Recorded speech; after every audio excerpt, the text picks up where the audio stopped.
have to really escalate the noise we make so that we'll be heard.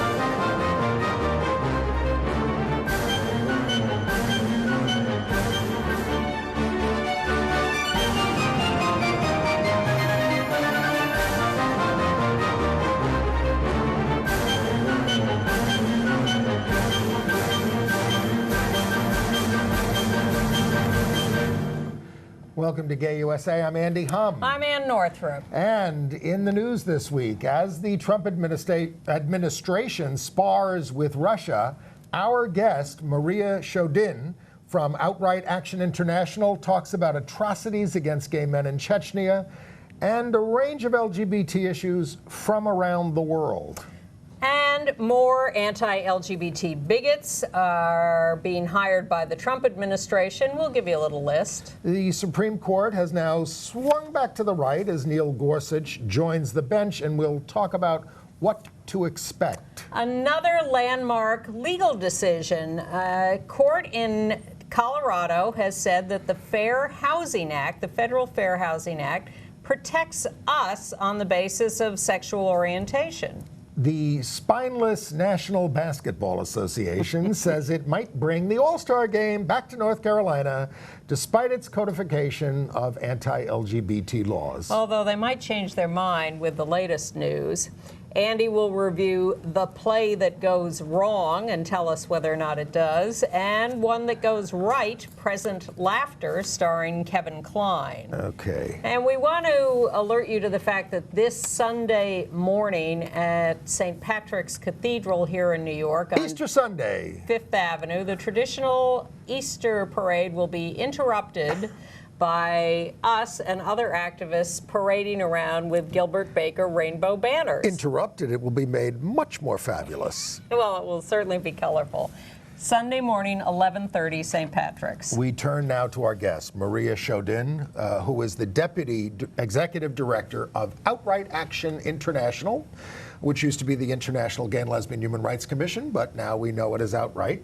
Welcome, Maria. Thank you for coming in. Thank you for having me. And you come from the Swedish LGBT movement there, where you were running the major organization over there. But we have a lot of international issues to talk about, starting in Chechnya. Everybody's been reading about a concentration camp for gay men being set up, people being beaten, murdered. What is the latest? What's the story? And what can we do about it? What has been confirmed so far is at least 100 men detained by authorities, I think in different places, so it's not just one prison, but several. Not just one Holocaust center? Exactly, several. And they are reportedly being tortured. They're trying to get their contacts and their names of others out of them. And at least 3 killings have been confirmed.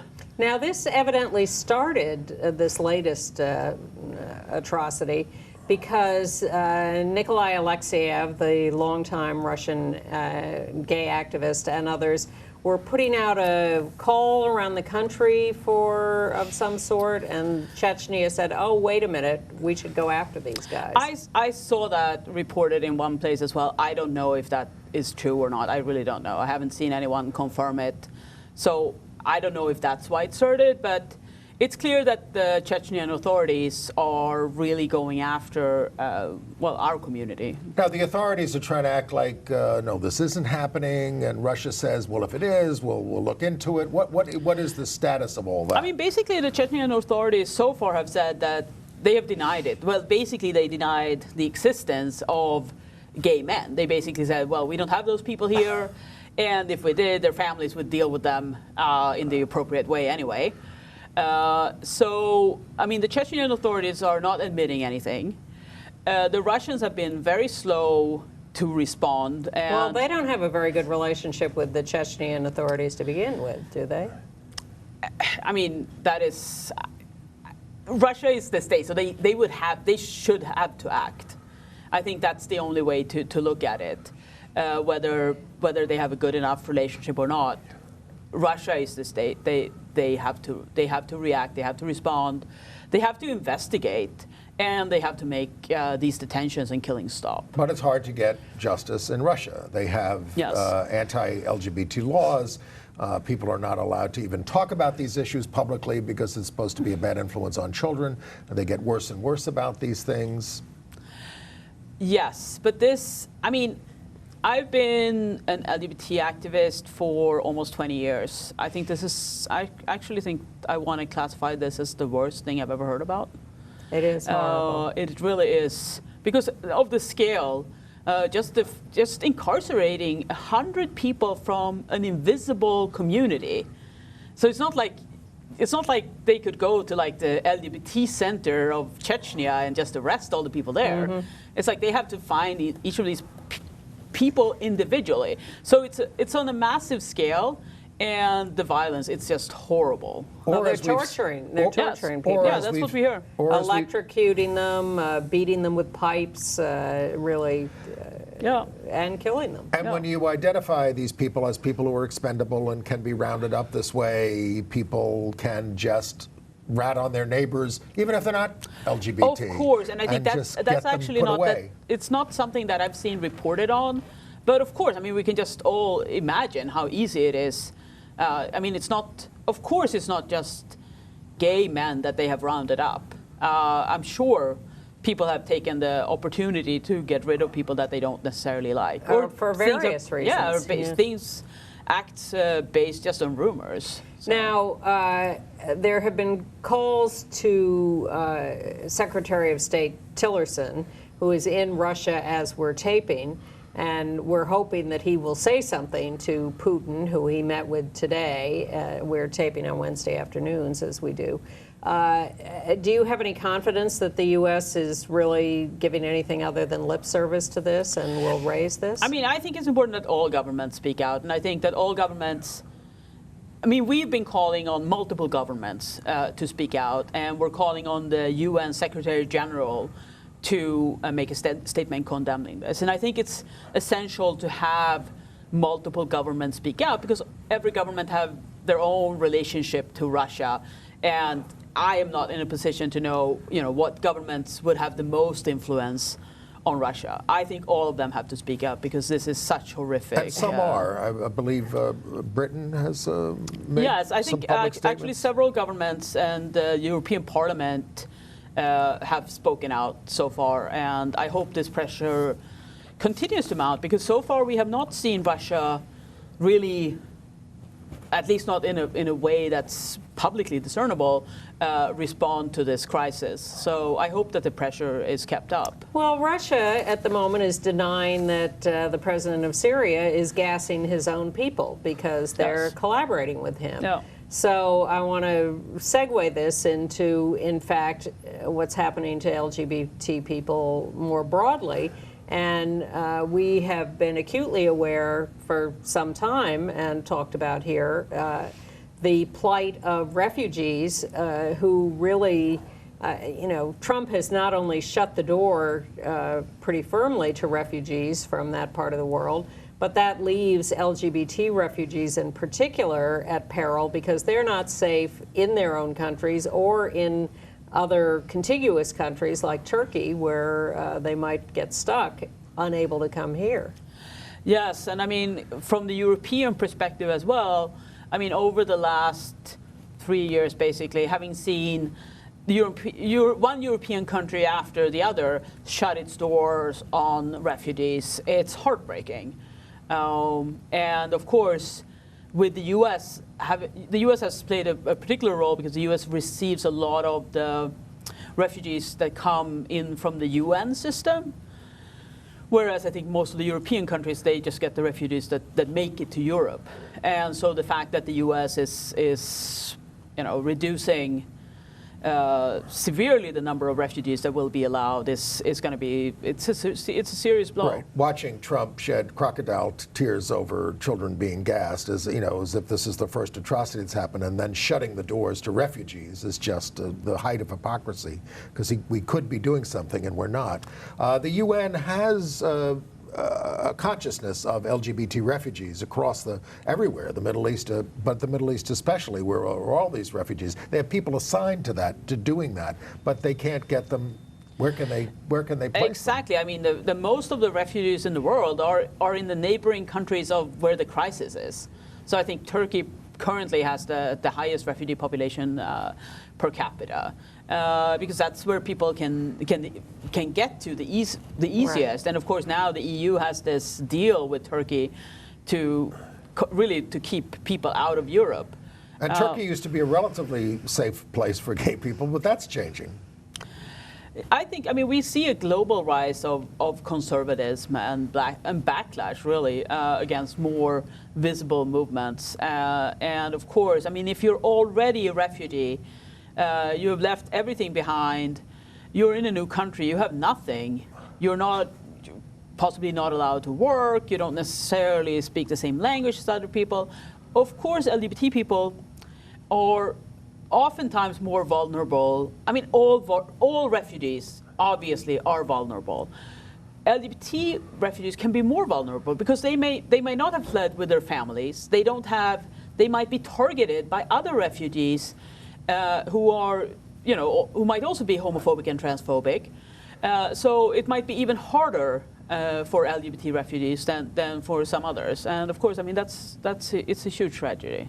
And what can be done, though? I mean, we read about Canadians taking families, taking people in. Is there anything like that going on here and elsewhere in the world? I mean, I think that really, unfortunately, we see more and more countries just shutting their doors on refugees. Canada, I think, maybe a little bit of an exception because they allow individuals to sponsor refugees. I don't actually know if that's possible in other countries. I think it's typically very difficult. I think what we need to do is we need to resist. We need to protest. We need all of our countries. We're really. ready. Yeah, we need Just our countries to accept refugees. I mean, that's what we need. And in fact, there are Russian activists who are evacuating LGBT people from Chechnya and who knows where they'll end up to save their lives at the moment. I think a lot of them they will be evacuated to other parts of Russia. Well, because again, it's very hard, and it's gotten much harder for people to move across borders. It's like people fleeing Uganda and ending up in Kenya, which is not 100%, of course. Well, of course, the United States is not 100% these days, is it these days? Even in New York. Well, I'm torn between going good or bad, but let's take a break from the bad news. We'll go back to that and look at the European Court of Human Rights decision this last week on trans people correcting their gender identity. That is an extremely important verdict that Tell people what happened. So basically, they dealt with a few cases at the same time, but basically a lot of the European countries where oftentimes healthcare can be part of sort of the state-sponsored system, a requirement for a legal gender change, which of course, as we know, is just paperwork. A legal gender change is paperwork, right. But it has, and still does in many countries, come with a requirement of sterilization and possibly other medical interventions as well, but typically sterilization. And crazy. Yes, of course it is crazy. I mean, the organization that I work with in Sweden, we fought against this, and I think that one way that we shifted the narrative really was to start talking about it as forced sterilization. It is. Because until then, I think it had been a little bit like, yeah, well, many people assumed it was just something that was part of the procedure. Mm-hmm. They thought that this is what everyone would want anyway, because they would want to become a real woman or a real man. And we managed in Sweden, and I think this this is the way it's gone across Europe now, to change the narrative and to really start talking about these are forced sterilizations. It's not necessary. Actually, trans people might also want to become biological parents. Exactly. And there are many ways to achieve that. Forced sterilizations of any minority is a grave human rights violation, and it just has to stop. And this is what the court decision means. So in terms of what it means, does that mean these nations will stop doing that? Yeah, I mean... They are bound by this. They're bound by the court decision. Okay. 22 countries in Europe. who were still doing that. You know, we have a long history of forced sterilization in this country, in the South in particular, but of poor people, of people of color. People with mental disabilities. Yes, yes. And I think the mental disabilities is sort of the category that people understood this as, crazy as that was, but that was how they were interpreting it, and it's thrilling that the court has reached this. And I really think that part of that, I mean, of course, I think always think of themselves as sort of being independent of like the public opinion or what the media says in any country, but we all know that that is not true. And I really think that the changing narrative and linking the forced sterilizations of trans people to forced sterilizations of other minorities has been key in creating this understanding. Yes. To the point, actually, that my organization, working with trans activists and lawyers in Sweden, pushed for reparations, pushed for compensation to be paid to anyone who had been forcibly sterilized. And the Swedish government announced, I think last week or the week before, that they have now agreed to do it. Right. So they will actually pay compensation to anyone who between 1972 and 2013 were forcibly sterilized. And that's an acknowledgement of guilt and like, this was wrong, we shouldn't have done it.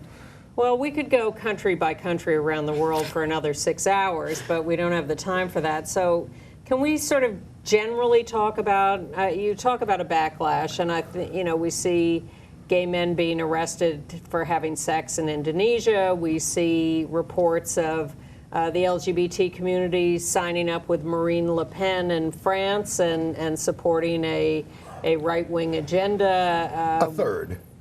That's a lot. We see, a lot of soliciting of gay men online through social media to beat them up or arrest them. Tunisia. In Tunisia is the latest case. But what's your sense, working for an international human rights organization, about where we're going with all this? I think we're going in all directions at the same time. And I think that, there is a backlash in many countries, and the backlash, I think, also comes through the heightened visibility. Because if we had all just remained invisible and under the radar, there wouldn't really be a need for an anti-propaganda law, because when no one was talking about LGBT issues, there was no need to regulate it.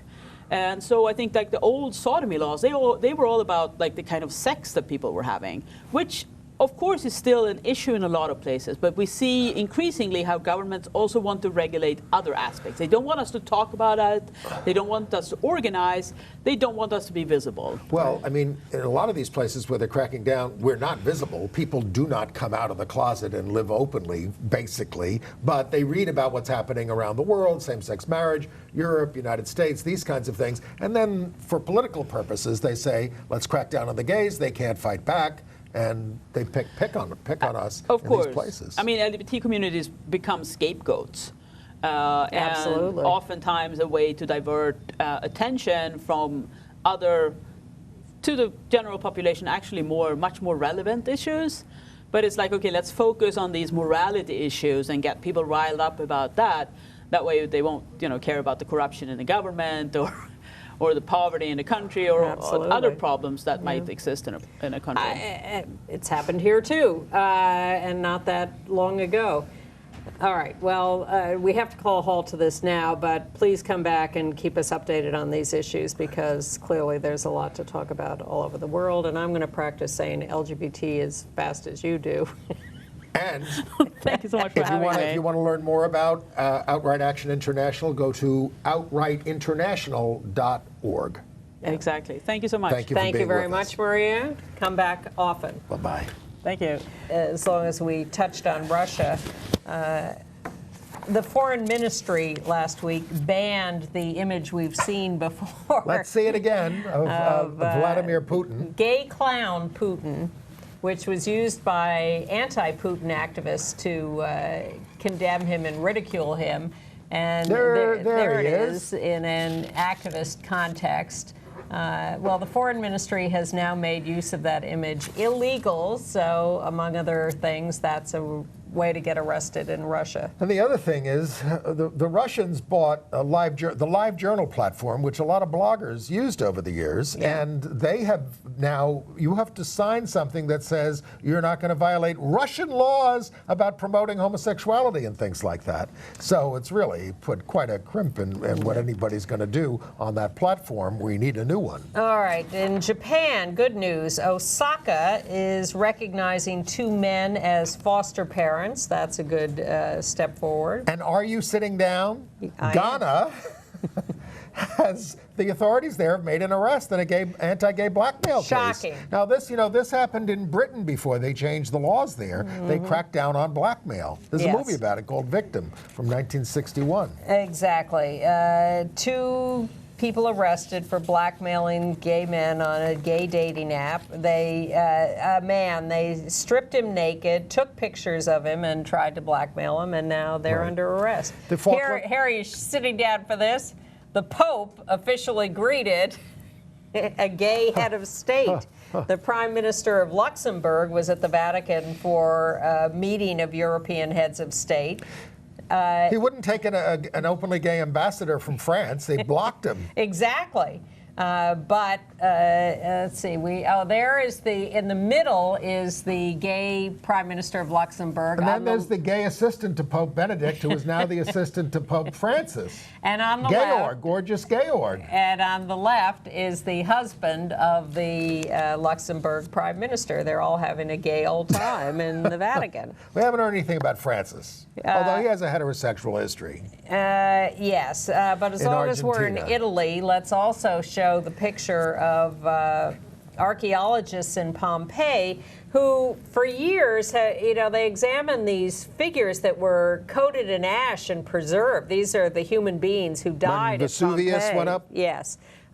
So for a long time, this particular entwined couple has been labeled 2 maidens. And now they've discovered they're 2 men. Did we celebrate them as a lesbian couple and now it's a gay couple? I don't know. We don't know who it is. It's women like to cuddle, I was once told. Men like to cuddle too. All right, and you can cuddle more in the Falkland Islands. Yeah. We don't think there's any evidence that these are 2 men having sex. Well, let's keep doing the DNA research there. Perhaps What's going on? as they were about to die, they turned to each other for comfort. We would have to find semen in a rectum to prove it. No, they did that with that guy who was frozen years ago. In Antarctica or something? Yeah, all right. Falkland Islands have legalized same-sex marriage. This is an English story, not an Argentinian story. Yeah, but they passed it 7-1. Yeah, but here are the great footnotes. 1, they also legalized civil partnerships for straight people so that they could equalize everything across the board. And the Falkland Islands is where Evan Wolfson went on his honeymoon.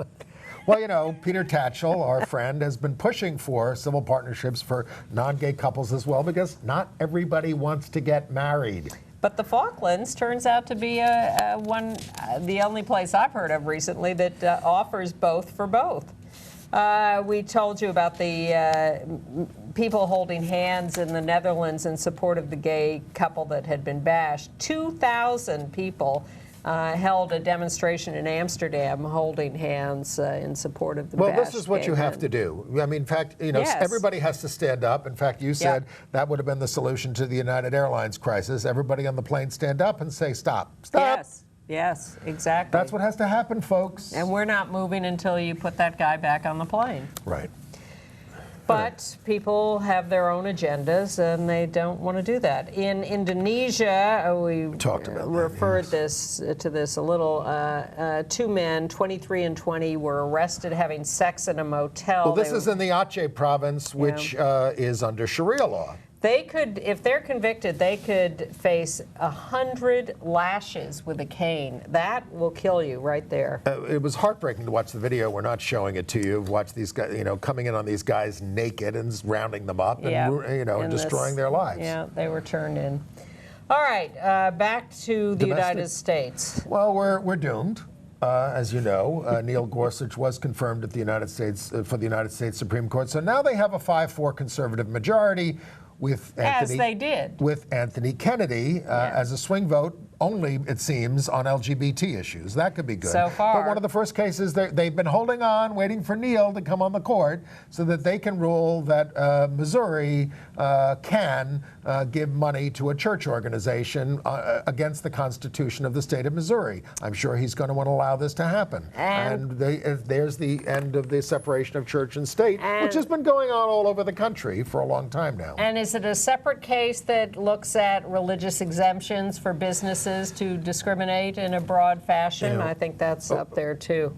So, But a good decision, several in lower courts, and the biggest one, I guess, comes out of Colorado, where a federal district court says that a landlord discriminated against a lesbian married couple with 2 kids and applied the Federal Fair Housing Act prohibition against sex discrimination to this case, and said that that sex discrimination prohibition applies to sexual orientation. So this is going to end up, a lot of this stuff is going to end up in the Supreme Court. We're getting more and more decisions about this. I see our friend Art Leonard is going to be giving a big speech about it as he becomes. Well, we now have this housing decision, which again brought in sex stereotyping as the basis for why they condemn this. We had the decision out of Illinois about employment. And I feel like I left out in that case, as I was saying that the professor from Indiana was still going to have to go to court to prove her case. Yes. What I neglected to say that the decision by the court that she could sue under this Civil Rights Title VII sex discrimination provision, the fact that they said that was legitimate means that for all people in those 3 states, Illinois, Indiana, and Wisconsin, employment discrimination on the basis of sexual orientation is now illegal. Yes, but it was already illegal under state law in Wisconsin. Yes, and, but now it's, which was the first state in the country to pass a gay rights law back in 1982, and in the state of Illinois. Nonetheless, the ACLU has gone into Wisconsin to sue the state university system and insurance board to demand that they cover trans state employees. And that's another issue. And we had been getting rulings about transgender discrimination against transgender people being sex discrimination. So yes, that is something we need to continue to make progress on. In the state of Washington, the Supreme Court there, the state highest court, said that a trial court discriminated against a lesbian mom of 3 in a custody case against her ex-husband and ordered a new trial. And they said that the lower court was really horribly stereotypical in condemning her as a lesbian mom. Now, if any of these cases do get to the Supreme Court, we've still got a 5-4 pro-LGBT majority that we know about. But again, Kennedy is like, he's going to be 81 this year. Ruth Bader Ginsburg is going to be 84 this year. And Stephen Keep doing Breyer, those push-ups, and Ruth. Stephen Breyer is 79. So it's fragile. And they've got to hang on until we can get rid of Trump and get some. And we're going to need a Democratic majority in the Senate if we're going to confirm any of these judges. In Virginia, the Fourth Circuit Court had to say to Gavin Grimm, the trans high school student, that he is not going to be able to use the boys' restroom before he graduates in June. But they wrote this eloquent decision that was totally unnecessary. Praising him for refusing to accept quietly the injustices that were perpetrated against him, like so many others in the civil rights movement, etc. It was it's a beautiful ruling. It really is. We should provide a link to it. Well, the ruling, unfortunately, does not take us forward, but the decision that they wrote is really gorgeous. So there are some good people on the bench, and they're being replaced by bad people from the Federalist Society. And the last court decision I have is from Nebraska, where the Supreme Court there rejected the state's appeal of an earlier ruling that struck down the ban on gay foster and adoptive parents. The court said that to allow that ban to stand would be like putting up whites-only signs at businesses. And this was the only state in the country with such a ban still in place. Yeah. Okay. So let's go back to the Trump administration and talk about Okay. what's going on there. Well, Sure. I mean, they have let a guy into the administration named Jim Rennie, R-E-N-N-E, Ren, who was a key player. Renee. Whatever, who was a key player in the scandal where staff in the Bush administration were targeted on the basis of their sexual orientation. Scott Block, Office of Personnel Management, overtly said he wanted to get rid of gay people, and this is a very key administration division because it does handle these employment things. And Scott Block ran into a lot of trouble because of this, but this guy was a major player, and now he's working for the Trump administration. Right. Okay, so it's bad, and all right, so we go on. Let me see if we got some other. And they went ahead and appointed or nominated that hideous Tennessee state senator, Mark Green, to be the Secretary of the Army. He does need Senate approval, so I suspect some of this will come up in his confirmation He says, hearing. "Oh, that was just politics. I'm here to serve the country." You have a lot of LGBT members of the Army, and how are you going to treat them after you spent your career in Tennessee trying to overtly discriminate against them with laws you were proposing? And said heinous things when he was doing it. Heinous. And he's replacing Eric Fanning, who was the first out gay Secretary of the Army. Ironic. Yeah. Disgusting. Absolutely disgusting. Also disgusting is the shameless legislature of North Carolina, which now, after repealing HB 2 so that they could substitute basically the same law under a different number and thereby hoodwink people who've been boycotting Not the hoodwink. state. You know, we're talking about, the NCAA ready to go back, the NBA ready to go back, and say they were probably in on this deal. And the ACLU is trying to find out how much they were in on it. They're demanding the Well, the documentation. NBA said we will probably put the All-Star game back in North Carolina in 2019. We're not sure. So then the North Carolina legislature steps forward and says, we want to ban same-sex marriage. No. The title of the bill is Uphold Historical Marriage. Uphold Historical Marriage Act. Well, they said historical. They said that like the David and Jonathan. Supreme, yes. And Ruth and Naomi. I'm not so sure about that. This is Holy Week. Yeah, I know. We're not so sure about it. Well, I don't like to, build on a sandy foundation. Well, how about Hadrian and what's his name? There are plenty of historical examples, but they said the Supreme Court of the United States had overstepped by legalizing same-sex marriage 2 years ago, and so they are going to pass a constitutional amendment in North Carolina for their state to outlaw same-sex marriage. They're not going to get away with this. The Supreme Court is not going to reverse its ruling. And the Democratic governor, Roy Cooper, who sold us out on the HB 2 deal, said, this bill is wrong. We need more LGBT protections, not fewer. Yes, you do need more LGBT protections because you just screwed us over on that deal. By signing the bad new bill. That's why. Ugh. All right. Also, a Presbyterian church in North Carolina has booted the Boy Scouts and the Cub Scouts out of their church. Many scout troops are sponsored by churches because the Boy Scouts and Cub Scouts decided finally to accept gay and trans scouts.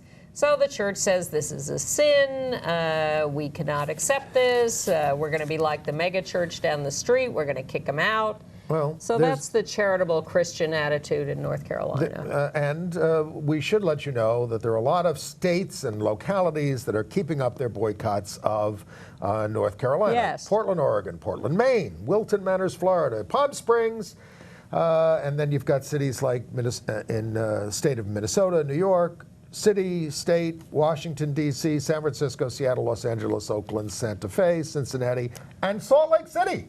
Because they could see through that nonsense. Yes. Well, the other places don't want to see through it.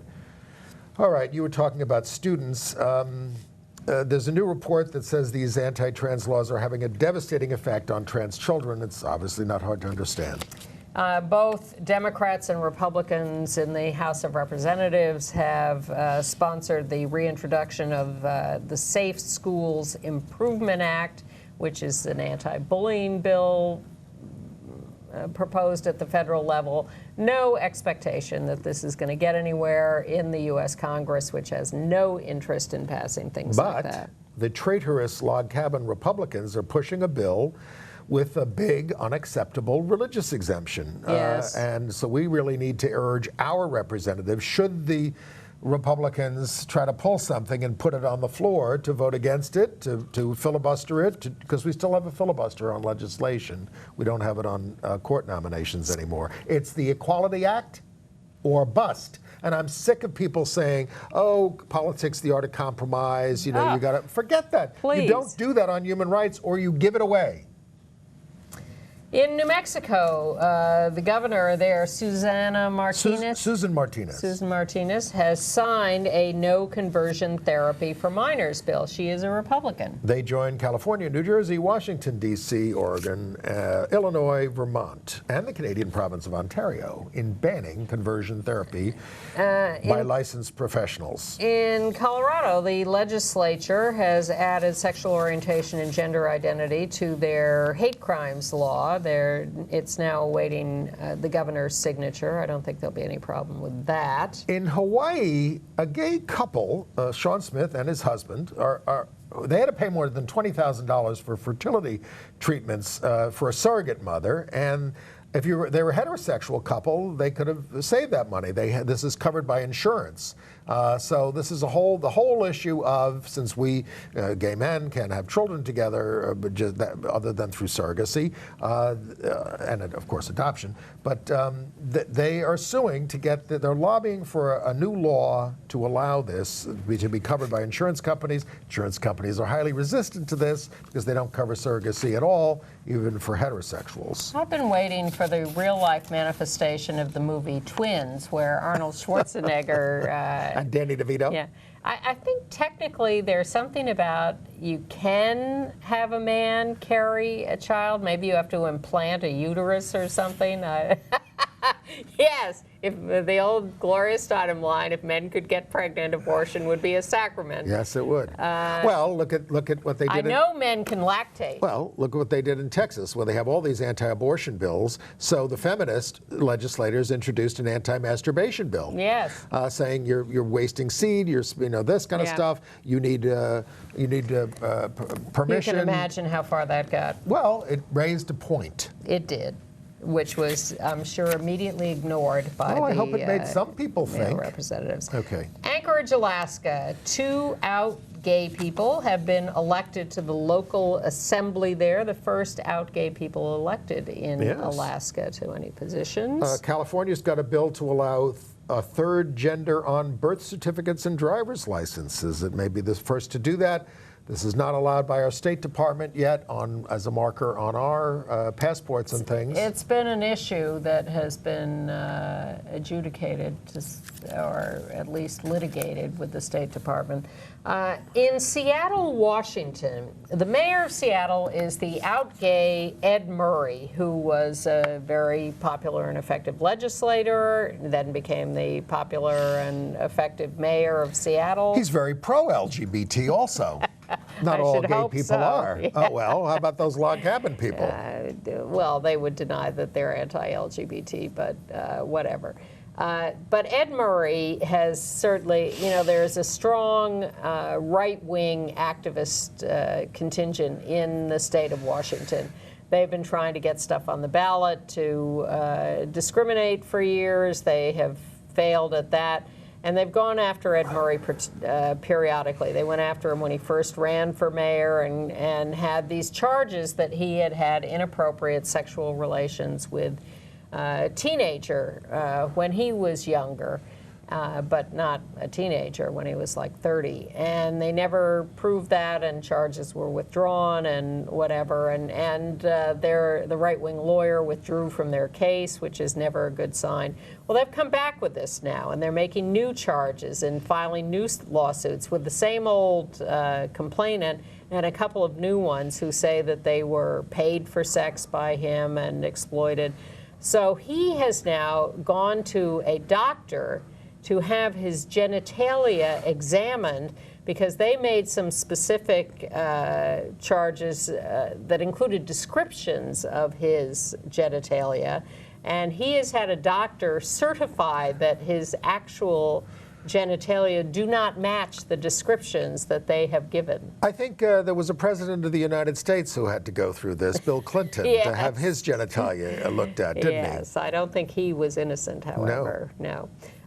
So Ed Murray under attack in Seattle. We'll keep you up to date on what happens with that. It's also been noted that this is election season, and that may have something to do with it. And of course, we have the standard right-wing groups involved in making these charges. Well, as long as we're talking about some, some charges against homosexual people, how about some heterosexual people? Alabama's indicted former governor Bentley. Yeah. Now, he's out now because of he was recorded with all these this pawing around with this aide of his, this woman. But the reason we know about these things is because these texts that he made with this woman were all visible to his wife, Diane. Because the devices, he got an iPad and he gave it to his wife, and it was all connected like through the cloud. And so she was reading all his texts, including in real time as they were all sitting at a dinner together. And this was it was linked to his state-issued iPad, which he had gifted to his then wife. Yes. Well, she's done with him, I guess. He wants this. Well, the reason we bring this up on this show is because this is a guy who once said that gay people undermine marriage. Yeah. So his female lieutenant governor has taken over, has promised an administration of transparency and honesty.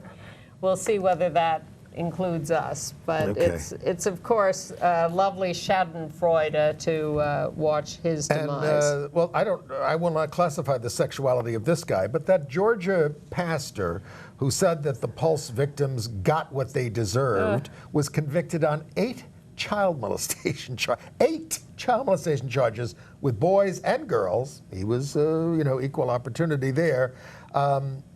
Georgia has a very strict mandatory sentencing thing, and he could face life in prison based on all of these charges because he's been in trouble before. This guy's name is Adkins. As long as you mention Kenneth Adkins. Hi, Ken.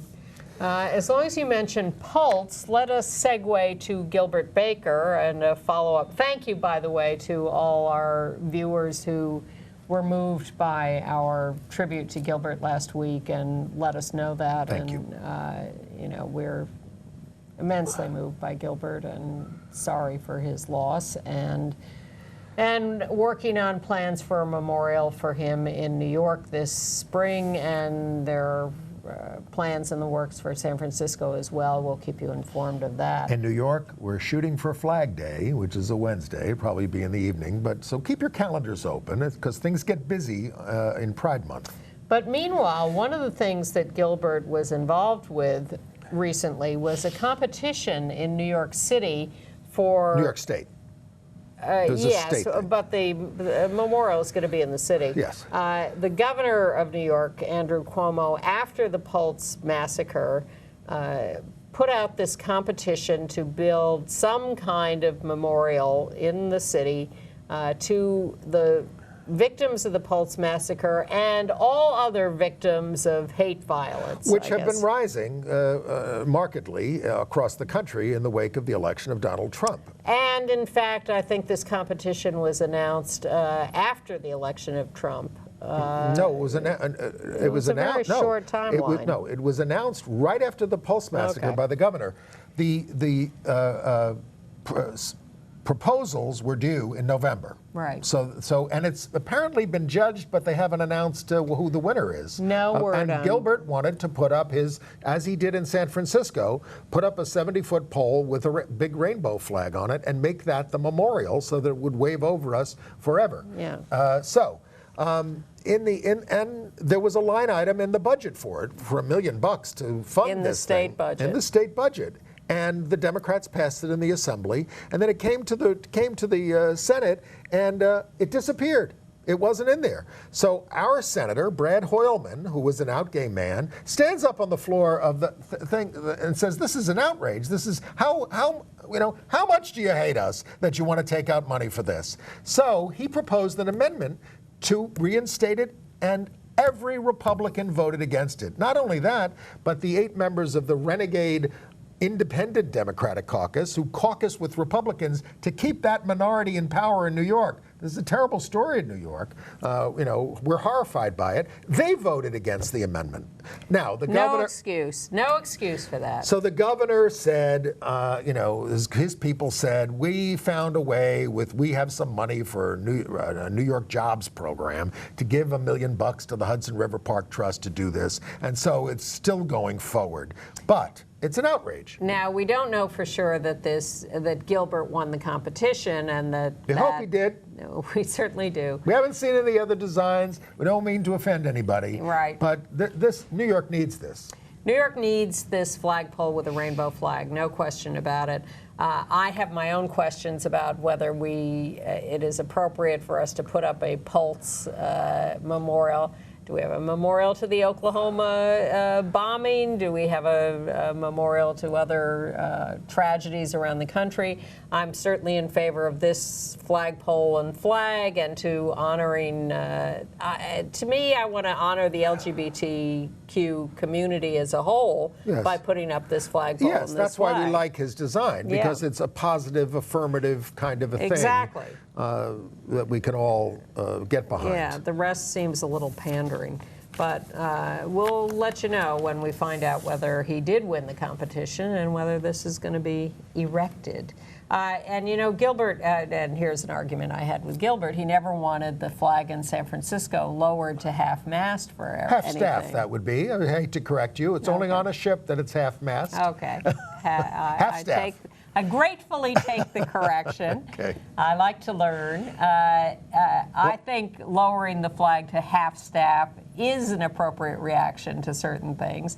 But the word was, Michael Petrelis was always argued with Gilbert about this and was pursuing having it lowered. Bitter. But I saw a report that it was lowered briefly in San Not during Francisco. the memorial service for Gilbert, the vigil that was held. But yes, people have put it at half-staff at various places around the country, and they're well-meaning by that. But Gilbert's attitude towards the flag is that it was a work of art that is not a traditional flag in that sense, and that was his. And of course, it is. I think he was trying to have it both ways. And of course, it is the only flag ever acquired by the Museum of Modern Art, because it is a work of art. Yes, it is, which to me does not mean it can't be lowered. Okay. But that's just me. And to repeat, this Sunday, Easter Sunday. St. Jesus Day. In the midst of the usual Easter stroll on Fifth Avenue. Where people get dressed up in funny costumes and elaborate big hats things, which and Gilbert stuff. loved to do. Yes. Some of us who are activists and who have various banners of his will be parading them at this event on Sunday in front of St. Patrick's Cathedral on Fifth Avenue at 11:30 a.m. And we would love to have you join us. 51st Street, which is the corner there. Yeah. Yeah. 11:30 Sunday. All right, a couple of other notes. In the morning. Couple of other notes. A little ugliness in Oklahoma. A group of 70 LGBT local students were at the state capitol to lobby for more funding for HIV education. The House Speaker's office put out a notice saying, "Watch out, there are cross-dressers in the building." No, these are again the new scapegoated people. Yeah. And it's horrendous, and it hurts the kids. And the kids were everywhere. not happy it about that. hurts all kids. Yeah. And a couple of violent incidents in New York. James Johnson, 41 years old, in Brooklyn, murdered by his boyfriend, and that's a sad story. And in Williamsburg, Brooklyn, 2 teens have been arrested after they yelled slurs at a gay couple and threw a brick that hit one of them. So, no place is entirely safe. No place is safe. We have a lot of work to do. All right. In AIDS news. Yes. You know, I did this story. The New York Civil Liberties Union surveyed students and found out in New York City, they're not getting AIDS education. They're not getting sex education until the last semester of their senior year. The follow-up is I called the Department of Education and said, so what? Do you have compliance data on this? You're supposed to be doing it in every grade. Oh, we're dedicated for everybody having this. I said, that's not what I'm asking you. I'm asking you if you're doing it. And also I'm asking you, is our children learning? Are they learning what they need to learn to protect themselves? I was quoting, Is our children learning? I was quoting George Bush. You know, that's his old line. All right. But, you know, I want to know, qualitatively, is it making a difference? Yeah. Plus, the Dignity for All Students Act, which is against bullying, much fanfare. We celebrate when these things are done. And Danny O'Donnell, who sponsored the bill, is finding out, as the Civil Liberties is finding out. Kids don't know who their coordinator in their school is on this. And how many bullying incidents are being reported in most schools? There are like 1,500 schools. 0. One school admitted to 51 incidents. That's good that they at least are documenting these things. But in most places, kids don't feel free to come forward and report these things. The system is a mess. It's no wonder Donald Trump got elected. Yeah. People are sick of it. I'm sick of it. I didn't vote for Donald Trump, nor would I, but man, I'm sick of it. Do your jobs, as they Business say at as the usual. do your jobs. Well, here's another business as usual thing that will make no difference. Representatives Barbara Lee, Democrat of California, and Ileana Ros-Lehtinen, Republican of Florida, have reintroduced the Repeal HIV Discrimination Act in Congress. My prediction, that will go nowhere. Although there is some action at the state level. She's a Republican. Yeah, well, and she's the one Republican who loyally sides with us because she has a trans child. And accepts her trans child. Celebrates. But there is some action at the state level to repeal or change, modify HIV criminalization laws. But really, you know, inertia is the guiding principle of the universe. Well, you know, as Brad Holman said about New York, Republicans will not, in the Senate, an empowered minority, will not allow any LGBT bill to pass. No. They haven't done anything since same-sex marriage. And what price are they paying? 0. Well, we have to get on them, and we have to get all these other Democrats back in line and take power. Power! All right, should we turn to entertainment news? Yes. Interesting case. I am quite loyal to the show Billions on Showtime, which I find kind of Paul fascinating. Giamatti? Yes, I don't find him an appealing character. I don't find Damian Lewis an appealing character. I don't find almost anybody on there an appealing character except the person on the right there, Asia Kate Dillon, who appears on the show as a non-binary person and had to, as all of these people do, apply to be nominated for an Emmy. So Asia Kate said, well, you don't have a non-binary category, and you have these binary, you know, male, female, and I don't fit into any of this, so what am I supposed to do? And they said, well, pick a category, do whatever you want. And Asia Kate said, well, actor is not gendered, so I'll declare myself actor, but really this is nonsense. You don't have binary categories for best director. Are you ready for, I mean, in the Oscars and in almost all the award shows, it's female actor, male actor. Or, it's so tough we want because to get rid of those completely if you and just combine put them, everybody you have together? fewer awards. Right, but you want to just get rid of that and just say best performance by an actor? I do not know the answer to this because you would have the number of awards and people would freak out at this, but yet you have an increasing understanding that gender exists along a spectrum, yes. And it's going to cause problems. But I hope that Asia Kate Dillon is honored for their portrayal because they are very, very, very good at I mean, Billions. Linda Hunt won supporting actress in those days. They used to call the category for playing a man. Yeah, In but that's not about The Year of Living Dangerously. That wasn't about her personal gender identity. No. Asia Kate identifies in real life as non-binary and uses the pronouns they and them and Who was the whatever. actor in Jay Smith, was it? Come on, Don't say crying come on game, to the me. crying game. Oh, yeah. Right, they didn't know where Jay was going to go. All right.